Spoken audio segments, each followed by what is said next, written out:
Buenas, me llamo Elena Rodríguez Somolinos y soy investigadora científica aquí en el Instituto de Lenguas y Culturas del Mediterráneo y Oriente Próximo del Consejo.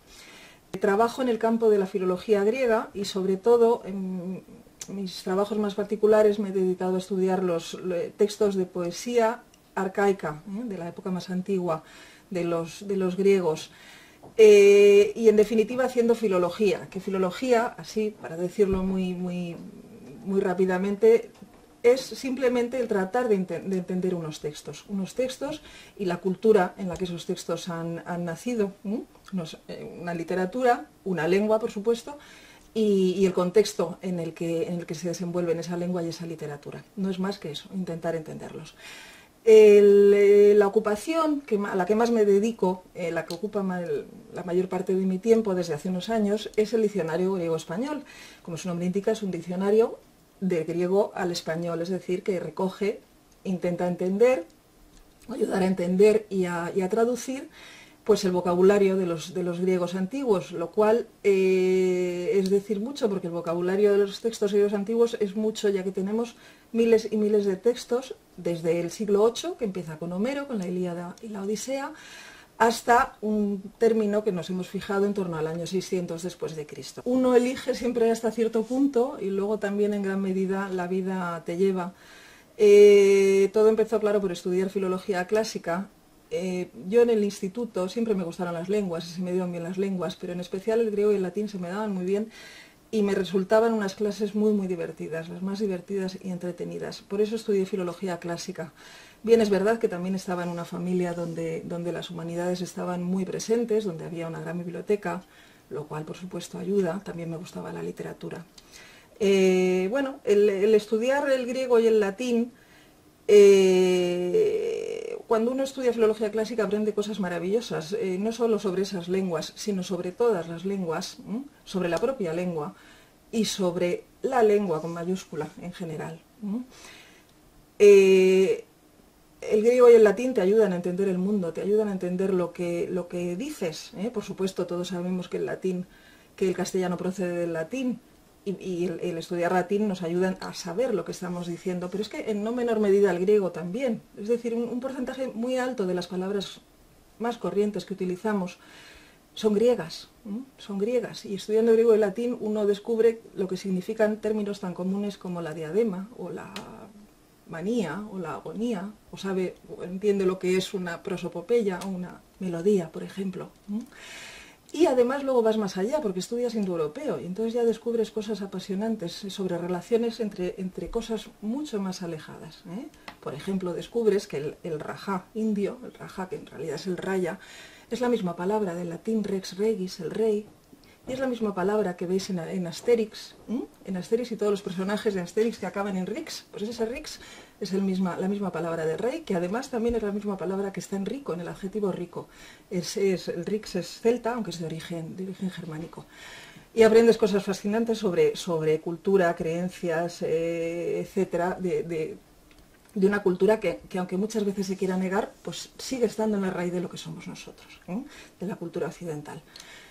Viene de Grecia, eso es indudable, muchas veces a través de Roma y desde el Renacimiento ya también de forma muy directa desde los griegos antiguos. Bueno, una vez que acabé la carrera decidí hacer una tesina y luego decidí hacer una tesis doctoral y en ese momento con los cursos de doctorado, que entonces eran cursos, ahora ha cambiado el doctorado, pero eran cursos muy especializados, ya empezabas a tomar contacto con las herramientas, con los recursos propios de la investigación y ya vi que me iba gustando. Y ya definitivamente cuando obtuve una beca aquí, en el Consejo, obtuve una beca para hacer mi tesis doctoral y ahí empezó ya mi camino. Luego he estado unos años fuera en la universidad porque también me gusta la enseñanza, pero luego he vuelto aquí. La tradición cultural, digamos, occidental está en todas partes, aunque muchas veces, claro, no es fácil apreciarlo, pero es que llega hasta hoy en día. Por ejemplo, en Harry Potter, pues no es por casualidad que los conjuros de Harry Potter sean en latín. Y eso se ha estudiado. En revistas científicas se ha estudiado mucho la influencia de lo clásico en la autora de las historias de Harry Potter, no solo en que los conjuros estén en latín, por ejemplo, los nombres de los personajes, son todos ellos muy significativos.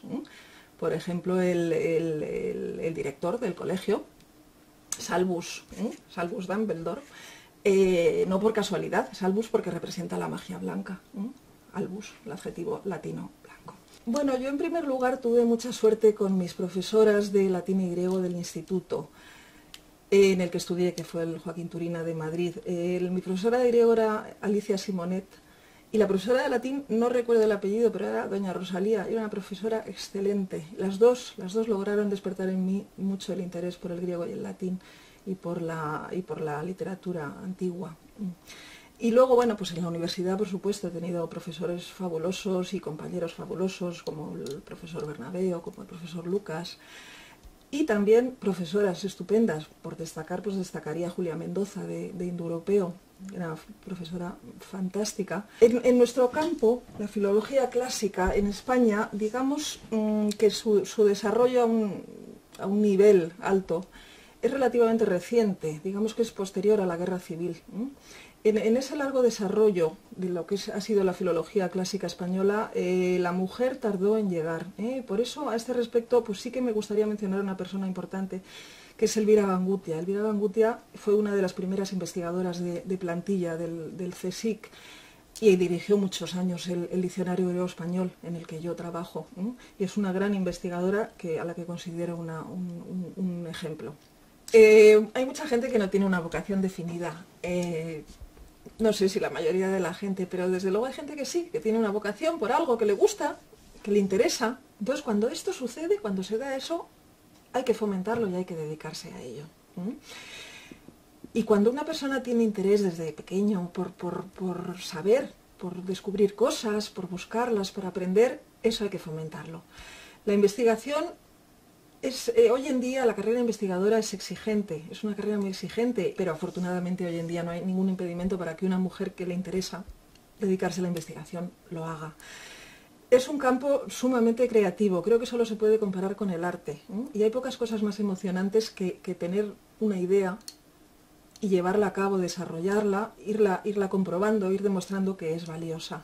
Y eso en todos los campos. En mi campo, visto desde fuera, puede parecer extraño, pero hay muchísimas cosas sobre las que trabajar, muchísimas cosas y muchísimos textos, porque es que además no es un corpus cerrado. En los textos griegos cada día aparecen textos nuevos, en papiros, en inscripciones, textos privados, pero también textos literarios. En los últimos años han aparecido 2 poemas completos de Safo, la poetisa Safo, que es la más antigua autora conocida por su nombre de la literatura occidental y que siempre ha despertado la admiración y el interés de sus lectores desde la antigüedad.